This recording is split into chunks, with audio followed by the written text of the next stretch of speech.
은혜와 소망이 우리 성도들 모두에게 넘치기를 원합니다. 우리 한번 옆에 있는 분들과 인사 나누지요. 메리 크리스마스. 메리 크리스마스. 이 코로나로 인해서 옆에 사람하고 인사하는 것도 부담스럽고, 또 특별히 오늘 가족 예배로 영광 돌리는데도 불구하고 사실은 가족끼리는 사회적 거리두기가 필요 없는데, 이게 훈련이 돼가지고 무슨 이유에서인지 교회까지 잘 오셔가지고 들어와서는 아내는 저쪽으로 가고 남편은 이쪽으로 가고, 또 아이들하고 같이 와서 붙어 앉아도 됩니다. 그렇죠? 집에서 맨날 같이 생활하는데 집에서도 다 마스크 쓰고 계세요? 그러니까 사실은 뭐 붙어 있어도 다 상관없는데, 가족인데도 불구하고 거리두기 하시냐고 애쓰시는 분들이 아직도 있으세요. 하여간 우리가 상황과 형편의 지배를 받게 된다는 것이 어떤 것인가를 우리가 다시 한번 깨닫게 됩니다.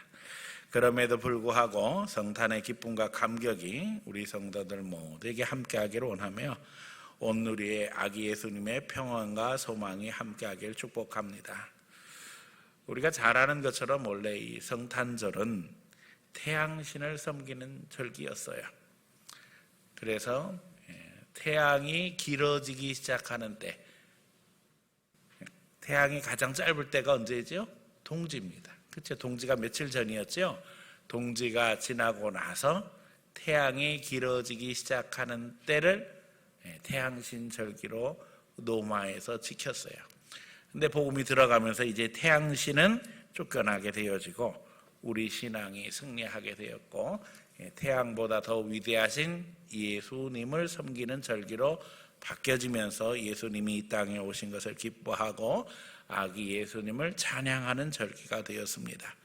우리가 아는 것처럼 이제는 전 세계에서 가장 큰 명절이 성탄절이 되었고, 인류의 소망으로 오신 예수님을 축하하는 그런 귀한 절기로 교회에서 지키고 있습니다. 우리가 아는 것처럼 이제 인류의 역사는 예수님을 오신 것을 기점으로 해서 AD와 BC를 나눔으로 말미암아 주후 우리 2021년 이렇게 기록하고 있지요. 하나님의 역사가 놀랍습니다. 우리는 오늘 본문의 동방 박사들처럼 주님을 경배하기 원합니다. 그들은 본래 천문을 연구하던 사람들이었고, 그런 가운데 메시아의 별을 보고 주님을 찾아 나서게 됩니다. 별을 따라 예루살렘에 이르렀을 때 별이 사라지고 결국 말씀 따라 베들레헴을 향해 준비한 예물을 드려 예수님을 경배하는 내용이 오늘 본문의 내용입니다. 우리 모두 예수님을 경배하는 일에 앞장서기를 소원하면서 오늘 말씀 증거합니다. 이 말씀 증거할 때에 아기 예수님의 평안과 소망이 우리 모두에게 함께하기를 예수님 이름으로 간절히 축원합니다. 첫 번째는 별을 따라 경배하러 나서자는 겁니다. 별은 어느 시대나 소원과 비전의 상징이었습니다. 누구나 꿈과 소원을 가지고 새로운 출발을 하게 되어집니다. 새로운 꿈과 소원이 이제 새로운 출발의 동기가 됩니다. 오늘 평안의 왕으로 오신 예수 안에서 소망하며 우리 모두가 다 비전을 갖기 원합니다. 그리스도인에게 진짜 별은 예수님이시지요. 예수님을 만나면 그 가운데 비전을 얻게 되고 꿈을 꾸게 되어집니다. 아기로 오신 예수님은 세상에 오셔서 이제 어린 아이로 자라시며 하나님의 말씀을 증거하시고 제자들을 훈련시키셨습니다. 성경에서 약속하신 모든 증거들을 보여주셨고, 다시 십자가의 죽으심으로 또 다시 사심으로 우리를 죄에서 구원하셔서 하나님의 자녀 삼아 주셨습니다. 부활 승천하신 후에도 예수님은 성령님을 우리에게 선물로 보내심으로 말미암아 지금도 역사하시고 우리가 꿈을 갖게 하시고 그 꿈을 이루어 가게 하십니다. 동방 박사들은 별을 연구하는 사람들이었습니다. 그들은 별을 연구하면서 놀라운 하늘의 변화를 알게 되었고, 메시아의 별이 등장하는 것을 보고 그 별을 따라 나서게 되었던 것입니다. 우리는 자기에게 맡겨진 영역에서 최고의 열매를 거두며 거기에서 인도하심 받아야 할 것입니다. 동방 박사들이 별을 연구하면서 예수님의 별을 찾았던 것처럼 오늘 우리가 각자의 삶 속에서 최선의 삶을 살며 그 가운데 주님의 영광을 드러내야겠다는 것입니다. 주님을 만난 사람들은 삶 속에서 주님을 증거하게 되어집니다. 이것이 직업 소명설이지요. 마치 동방 박사들이 그들의 연구를 통해 메시아를 만나듯 우리도 우리의 삶을 통해 주님의 영광을 드러내게 되는 것입니다. 별 대신 예수님을 만난 사람들은 별과 같은 삶을 살게 되어 있습니다. 아기 예수님이 우리에게 너무나도 중요한 것은 이것처럼 예수님이 오심으로 인간의 삶의 질이 완전히 바뀌게 되었다는 거죠. 과거에는 저주의 삶을 살게 되어지지만 예수님을 만나고 난 후에는 축복의 삶입니다. 은혜의 삶입니다. 소망의 삶입니다. 과거는 죄인이었지만 이제는 하나님의 자녀로 살게 되었고, 제가 늘 강조하지만 과거에는 제품을 만드는 수준에서 살지만 이제는 우리는 명품을 만드는 하나님의 자녀가 되었다는 거예요. 그래서 예수님을 만난 사람들은 자기 인생을 명품으로 만들 줄 알게 되어지고 차원이 다른 삶으로 말미암아 당연히 세상에 빛을 비출 수 있는 하나님의 자녀로 하나님의 영광을 드러내게 된다는 것입니다. 그러므로 우리가 예수님 만날 때 비로소 최고의 가치를 알게 되며 최고의 삶을 살게 된다는 사실을 늘 기억함으로 말미암아 아기 예수님을 마음에 모시고 그 가운데 주님이 원하시는 것들이 무엇인가를 점검하는 가운데 그것을 실천함으로 말미암아 삶 속에서 주님과 동행하고 이제는 주님의 뜻을 이루어가는 귀한 성도들이 다 되어지기를 예수님 이름으로 간절히 축원합니다. 두 번째는 말씀을 따라 경배하러 나서자는 겁니다. 메시아의 별을 보고 경배하러 왔다는 말로 예루살렘은 요동이 일어납니다. 당시 헤롯 왕은 학자들을 시켜 그 장소가 어딘지를 찾게 하고 성경을 통해 베들레헴에서 메시아가 태어나게 될 것이 예언되어 있음을 알게 되어집니다. 하나님은 이미 구약의 선지자를 통해서 많은 예언을 하셨는데 그 메시아가 태어날 장소에 대해서까지 말씀하셨다는 것이요. 헤롯은 권력력이 매우 강한 사람이었습니다. 또 의심도 많았습니다. 그는 이두메, 에돔 사람으로 이스라엘의 왕이 된 사람이었습니다.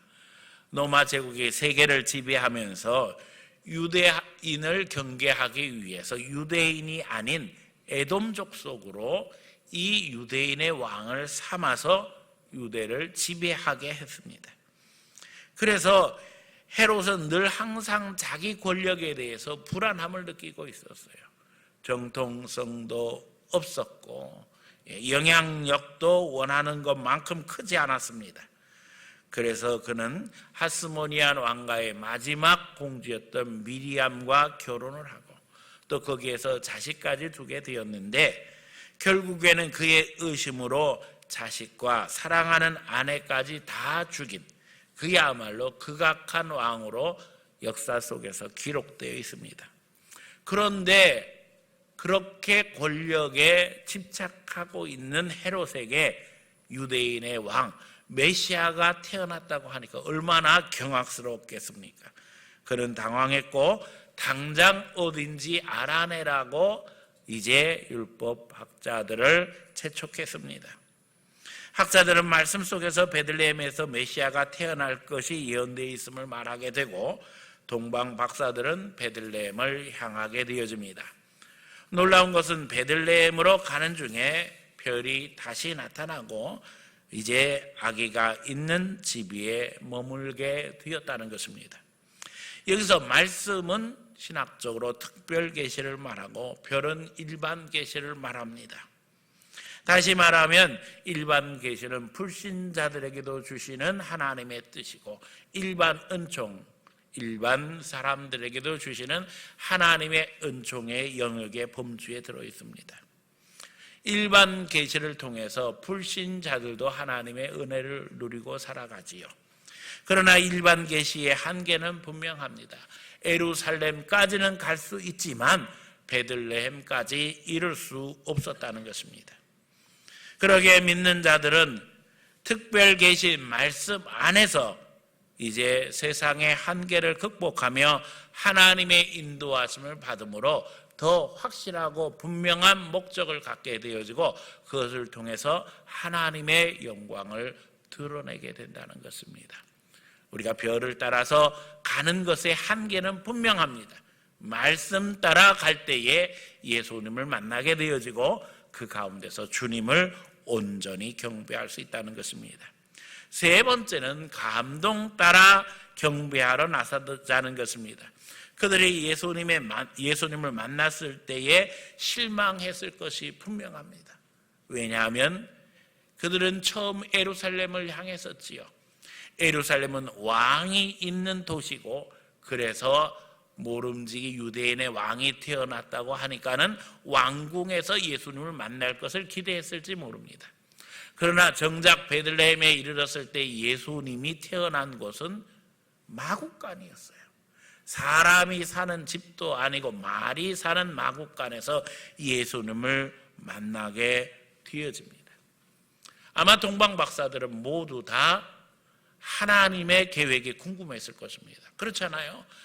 우리가 별을 보고 왔고 그 별이 유대인의 왕을 위한 별이라고 생각했는데 어째서 이 유대인의 왕이 될 어린아이가 마구간에서 태어났을까? 그런데 실은 그들이 드린 예물 속에 모든 비밀이 숨겨져 있었습니다. 예수님의 사역을 상징하는 세 가지 예물이 그들을 통해서 드려집니다. 그들이 그 예물을 준비할 때에 많은 생각을 가지고 준비했을 것입니다. 그리고 놀라운 것은 하나님께서 그들에게 감동하셨다는 것이지요. 그 세 가지 예물은 우리가 잘 아는 것처럼 황금과 유향과 모략입니다. 황금은 메시아의 왕권을 상징합니다. 유향은 메시아의 제사장권을 상징합니다. 모략은 메시아의 선지자권을 상징합니다. 다시 말하면 이 동방 박사들이 드린 예물은 하나님의 감동 속에서 드려진 예물이었고 그 예물을 통해서 아기로 오신 메시아가 어떤 길을 걸을 것이며 어떤 사역을 할 것이라는 걸 다 드러내게 되는 것을 봅니다. 예수님은 왕으로 오셨고 또 우리의 제사장이 되셔서 우리 위해서 기도하실 뿐만 아니라 하나님의 말씀을 선포하시는 제사장으로 사역하시지요. 그냥 왕이 아니라 온 인류의 왕이시고 그냥 제사장이 아니라 지금도 하나님 보좌 앞에서 우리를 위해 기도하시는 왕이십니다. 더더욱 하나님의 말씀을 오늘도 우리에게 깨닫게 하시고 인도하심으로 말미암아 선지자로서의 사명을 감당하셨고 무엇보다도 십자가의 보혈을 통해 우리를 대속하심으로 말미암아 사명을 완성하셨던 걸 우리는 너무나도 잘 알고 있습니다. 하나님은 동방 박사에게 감동을 주심으로 말미암아 예물을 준비하게 하셨고 그 예물이 드려짐으로 오늘도 우리가 그 가운데서 하나님의 은혜를 기억하게 하셨다는 것입니다. 이제 또 다른 감동이 천사들에게로부터 옵니다. 다른 길로 돌아가라 명령하십니다. 그들에게도 자기도 경배하겠다고 했던 헤롯의 부탁에는 음모가 있었습니다. 그 음모의 전말은 우리가 읽은 본문 뒤에 나오지요. 사실은 경배하려고 예수님이 태어난 장소에 대해 궁금했던 것이 아니라 왕으로 태어난 아이를 죽이면 자기의 왕권이 영원할 것이라는 생각을 가졌기에 동방 박사들에게 정확한 장소를 알려주기를 원했던 거예요. 하지만 다른 길로 돌아가게 됨으로 말미암아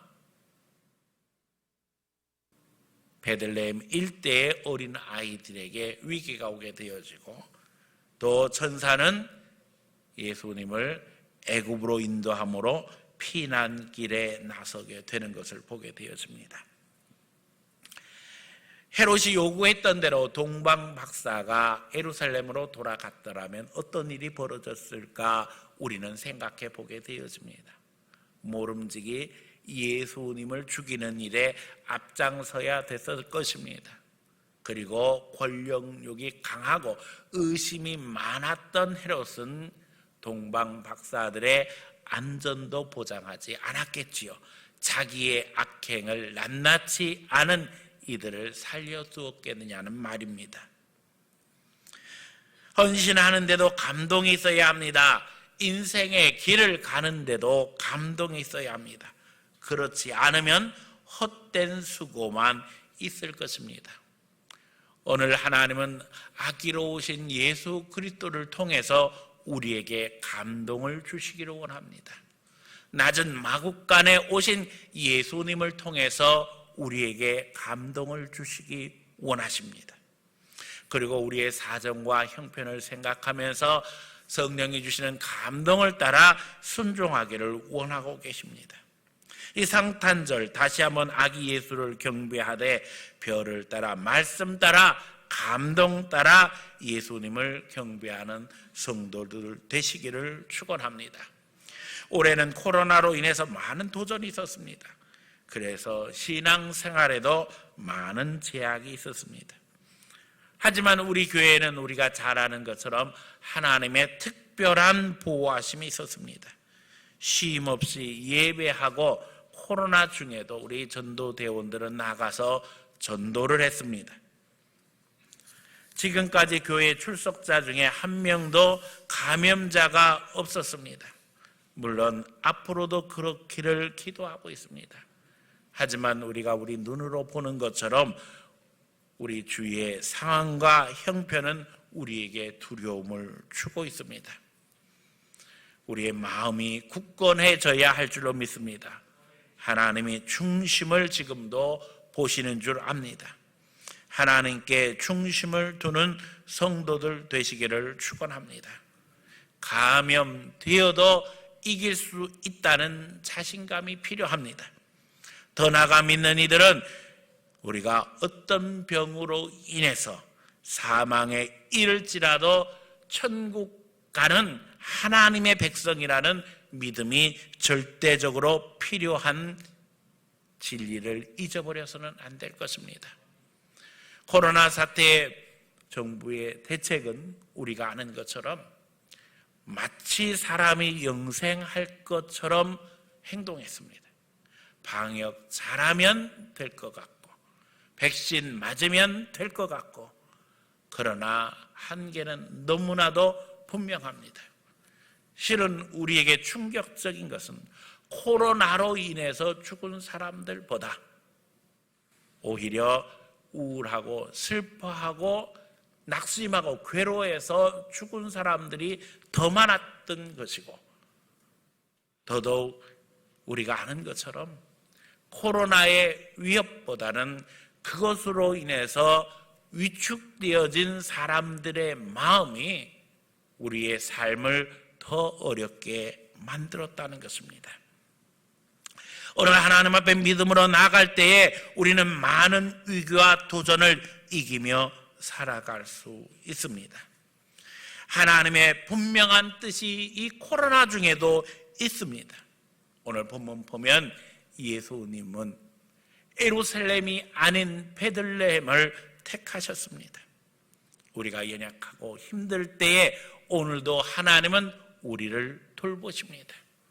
우리의 삶을 돌아다 보니까 우리가 연약하고 부족할 때에 하나님께 더 매달리더라는 겁니다.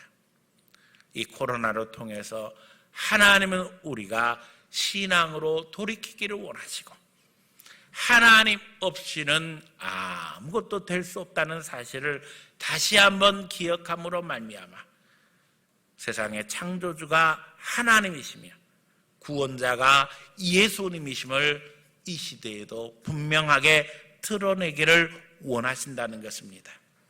우리가 부족하고 모자르고 더더욱 연약할 때도 우리의 편이 되시는 예수님을 기억하심으로 말미암아 이 성탄절 아기 예수님을 마음에 모시고 이제 더욱 주님을 소망하는 성도로 주님과 동행하며 그 가운데 평안과 위로를 누리는 귀한 성도들이 다 되어지기를 예수님 이름으로 간절히 축원합니다.